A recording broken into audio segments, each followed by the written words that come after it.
Welcome back, children. Let us learn the remaining part of the story, A Crow in the House. We were then prepared to let him go. We thought he would want to be free and go with other crows, but he did not want his freedom. Instead, he made himself at home in our house. My grandmother, Aunt Mabel, and even some of my grandfather's other pets did not like this, but there was no way of getting rid of the bird. He took over the administration of the house. We were not sure he was a male bird, but we called him Kesher. Before long, Kesher was joining us at meal times. He danced about on the dining table. He gave us no peace till he had been given his small bowl of meal, soup, and vegetables. He was always restless and curious. He was always looking into things. He would hop about a table to empty a matchbox of its contents, or rip the daily paper to shreds, or overturn vase of flowers, or tug the tail of one of the dogs. That crow will be the ruin of us, grumbled grandmother. We did try putting Kesher in a cage, but he became very angry. He cawed and flapped his wings so fiercely that he had to let him out again. It was better for our peace of mind to give him the run of the house. He did not show any desire to join the other crows in the banyan tree.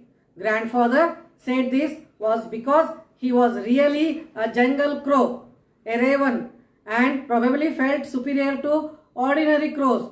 But it seemed to me that Kesher had grown used to living with humans. Like a human, he had become proud and did not wish to mix with his own kind.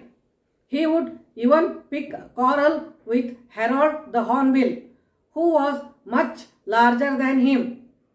Perching on top of Harold's cage, he would peck at the big bird's feet. Harold would swear and scold and try and catch Kesher through the bars.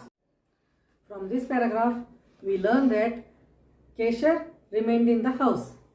According to the speaker, Kesher had grown so used to living with humans that he had become habituated with humans and did not wish to mix with his own kind of crows.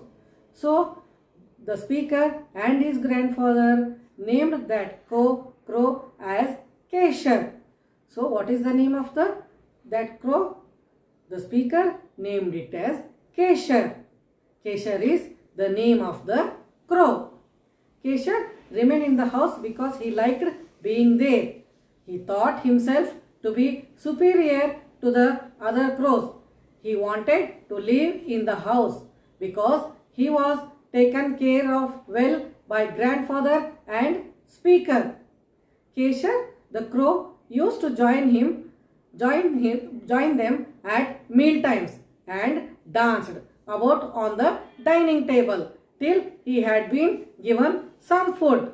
He would hop about a table to empty a matchbox of its contents, or rip the daily paper to shreds, and overturn a vase of flowers, or tug at the tail of one of the dogs. Dear children, let us note down the difficult words from the above paragraph. Administration. Administration.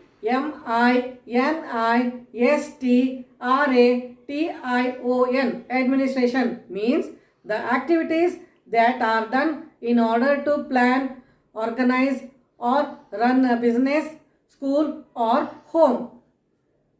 Next one, shreds. Shreds. Shreds means small pieces. Grumbled.